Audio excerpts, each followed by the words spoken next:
Un 42enne chioggiotto, Manuel Fabris, ha aggredito e rapinato alla mezzanotte fra mercoledì e giovedì un'anziana in campo San Marziale, nel sestiere di Cannareggio a Venezia. L'uomo, tossicodipendente con una lunga lista di precedenti per reati contro il patrimonio, ad esempio furti di biciclette a Padova, le ha strappato la borsetta contenente 50 euro, mentre la signora di 77 anni rincasava, strattonandola fino a farla cadere a terra. Soccorsa dai passanti, in una zona ricca di locali fra Strada Nova e le fondamenta della Misericordia, ha riconosciuto il suo aggressore che l'aveva presa alle spalle. Decisiva per la cattura l'azione da parte dei cittadini non distratti, che hanno indirizzato gli agenti di polizia verso Fabris. Il 42enne, che abita alla Giudecca e a Chioggia era conosciuto col soprannome Maraveggia, si era infatti involato verso una calle chiusa, non avendo via di scampo. L'unica via d'uscita era gettarsi in acqua, ma nel frattempo è stato raggiunto nella corte dai testimoni che lo hanno bloccato in attesa dell'arrivo delle guardie. Nel frattempo Fabris si era già liberato della borsa, poi ritrovata, ma senza il denaro. Il chioggiotto è stato portato al carcere di Santa Maria Maggiore, mentre l'anziano ha riportato contusioni ad una tibia.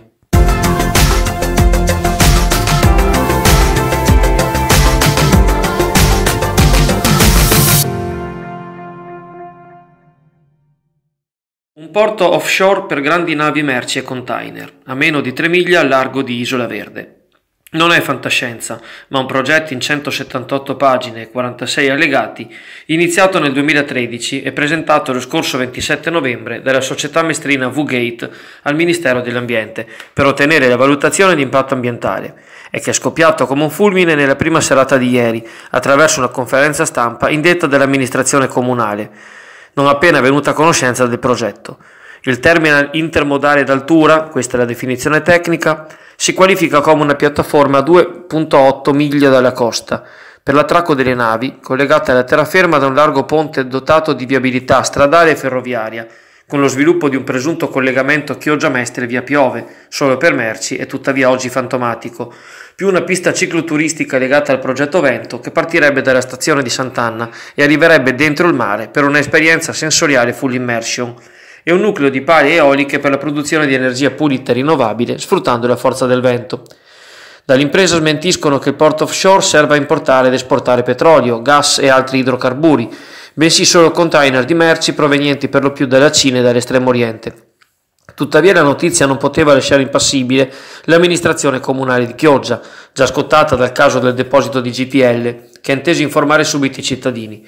Il sindaco Alessandro Ferro ha riferito di essersi subito attivato per chiedere maggiori chiarimenti ai parlamentari del territorio e del Movimento 5 Stelle e valutare la possibilità di una seduta urgente e straordinaria del Consiglio Comunale. Il tema ci preoccupa e così su due piedi non ci convince minimamente, ha detto il sindaco.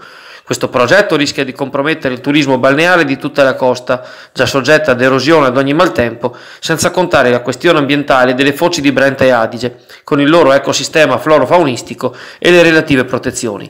Si tratta di un'iniziativa non condivisa in precedenza con gli enti locali.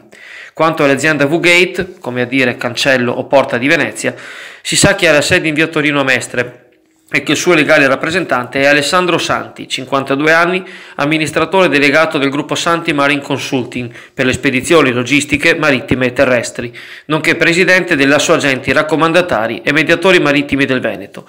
Il dubbio corrente è se si tratta di un libro dei sogni che passa sopra la testa dei decisori locali, di un ecomostro da mobilitazione istantanea addio Isola Verde, o non invece di un'infrastruttura necessaria allo sviluppo, se non al turismo. Quel che è certo è che per Chioggia, Sottomarina e soprattutto Isola Verde inizia così un altro periodo storico di passione, dove le ragioni dell'ambiente e della vivibilità possono confliggere con quelle dell'economia e delle opportunità di crescita. L'importante, mai come ora, è saperlo prima, senza giocare allo scaricabarile dopo. Una delibera di giunta comunale, datata 30 novembre, ha approvato il progetto del Provveditorato alle Opere Pubbliche, l'ex magistrato alle Acque, per la collocazione di nuove bricole di ancoraggio lungo il canale San Domenico a Chioggia, che saranno finanziate da un contributo regionale di 108.000 euro a fronte di una spesa complessiva di 135.000.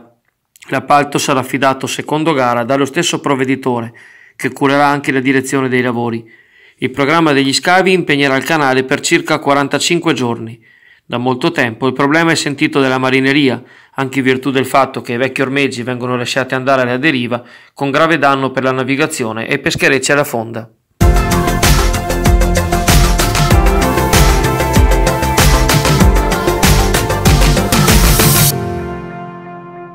Nella settimana degli Open Day agli istituti comprensivi del territorio clodiense, domani, sabato 15 dicembre, sarà la volta della scuola primaria e secondaria di primo grado Paolo VI in via Acacia a Sottomarina.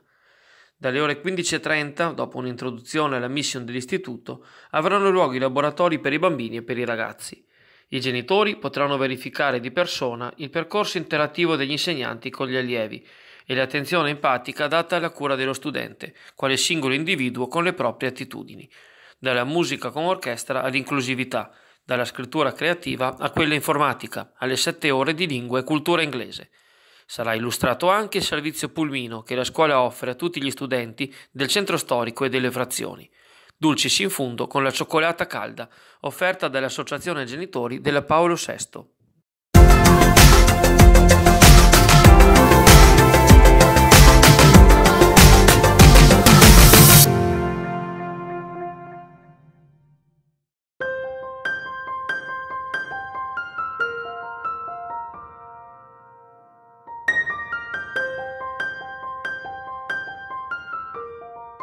E da questa fresca mattinata, buongiorno a tutti, ci troviamo oggi in Rivavena.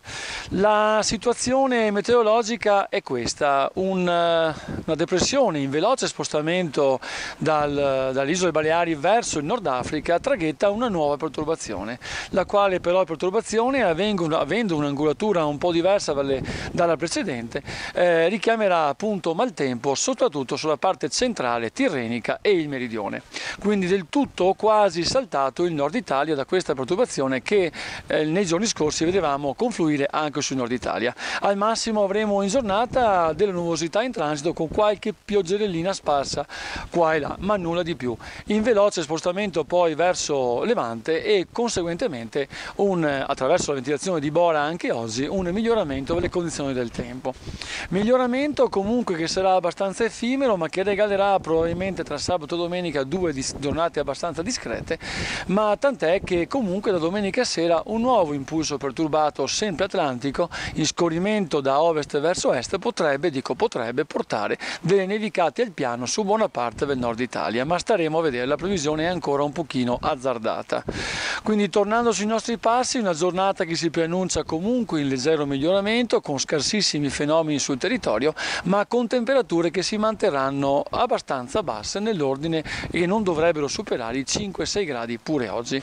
Quindi abbiamo iniziato un percorso tutto invernale che ci traghetterà poi verso un ulteriore episodio perturbato alla volta domenica notte e su lunedì, ma che poi dovremo avere un rinforzo anticiclonico, scusate, piuttosto corposo, che dovrebbe portare una settimana intensamente fredda durante le notti e con temperature tra i 4 e i 6 gradi durante il giorno, ma tutto sommato con cieli tersi e puliti e quindi sempre con ventilazione da nord-nord-est. Staremo a vedere.